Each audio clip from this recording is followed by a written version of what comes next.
And welcome back to Straight Talk. And welcome, Chrissy. Hi, I'm back. She was on the sidelines for a little while, but she's back. And welcome, Michael. Thank you.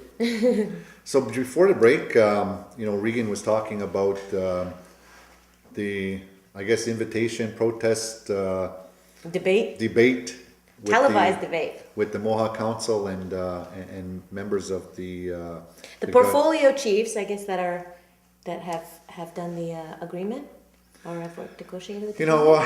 It's something that would make for really good television. Really I good. doubt if Mohawk Council would ever agree. There's an element in there, and I mean, I just know from not the official reporting, not the official press releases, but there's an element in there that now on another level of another political level involves, say, the Mohawk Nation in terms of Longhouse representatives being in attendance at the meeting.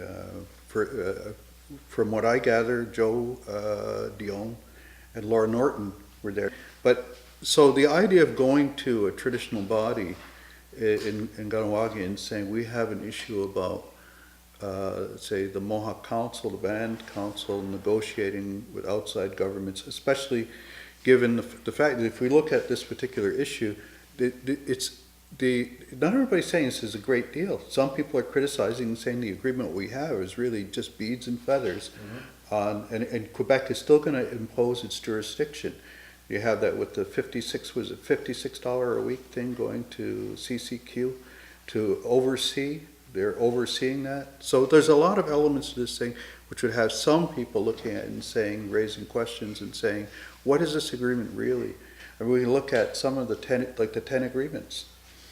And one of the problems there is that even though they had agreements, say there's agreements over taxation, which are not even necessarily part of the 10 agreements, but there's always an issue with Quebec. You can say that the National Assembly makes a decision, but when it goes down to the ministry levels, they're not following through on it. Have you followed any of the information that's out there, Mike, as far as the bridge and all the concerns that they had? I tried to, but it's like all mishmash.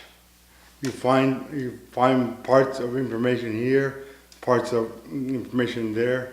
I try to, and I do keep up with local events in the community.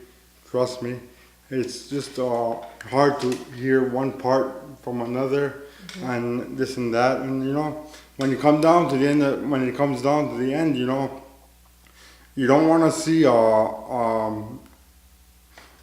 guess you could say, you don't want to see, I mean, everybody has the right to protest, but I hope they think about a peaceful protest rather, because when you protest, yeah, you have a right to protest, but you have to think about the safety and the well-being of our community members before you do a big protest, because I know some people, as soon as they hear protests and closing of the bridge, it brings back memories of 1990 right away for them and this and that. So I'm hoping that the government of the day will prevail and negotiate in good faith and properly and think about our people that need jobs and put food on the table, but let's do it in a rational, common, and respectful way.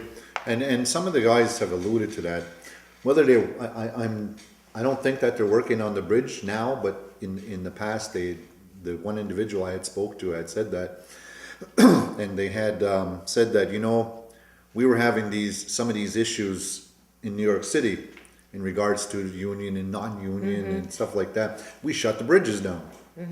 We shut two of them down, not in the same year, but in two different times. We just shut them down to force them into negotiations, to get our perspective in there instead of just throwing the baby out with the bathwater.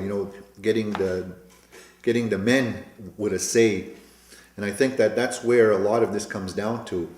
It's not so much now. It seems like NBC, although that they're contracted there, but now it's leaking down to the men, and some of the men are having difficulties themselves, and there's a lot of what ifs The article that was in the paper, the Gazette, with Calvin Angus saying that there was discrimination on the other side of the bridge with the present contractor for Phase B being working for a subcontractor, and then they told them that they're not going to hire natives because of a tax issue, and it's not resolved yet between Ganawagi and Quebec.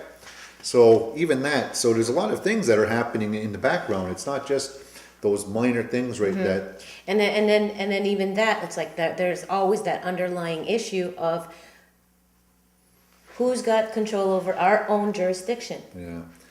Do we have control over our own jurisdiction? And whether that be the elected government of the day, which is the MCK, and or is it the community as a whole? Yeah. You know, and so this debate, televised debate is a very interesting idea. I don't think it's not only is it an interesting idea, but I think it's an important idea, and I would say, as a challenge, is that I don't think anybody involved in that whole thing, be they were the Mohawk Council, or be they a traditional body, or be the guys that are working on the bridge, on the challenge is don't anybody back away from it, because as Michael said, part of the problem is we get things that are little things like this here, Yeah, and little press leaks, not releases everybody and- gets them. and- And then you have to question whether or not this is really the way it went, and how is it being characterized. So I think a lot of the questions don't get to be asked.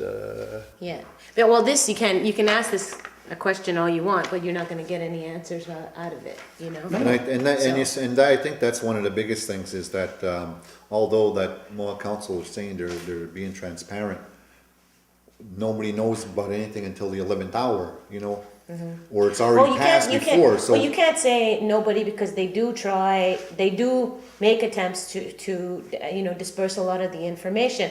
I'm just saying that for me, it doesn't necessarily mean that it's going to get out in a way that is going to reach as many people as possible whatever reason. But what I'm talking about is the issue that that Regan had brought up earlier, is that now all these things are happening and there was no consultation, like nobody knew. Just you're just making, you're going to that now. It's going to be brought into law, and then now it's going to be forced upon us without having any consultation with us, meaning the men.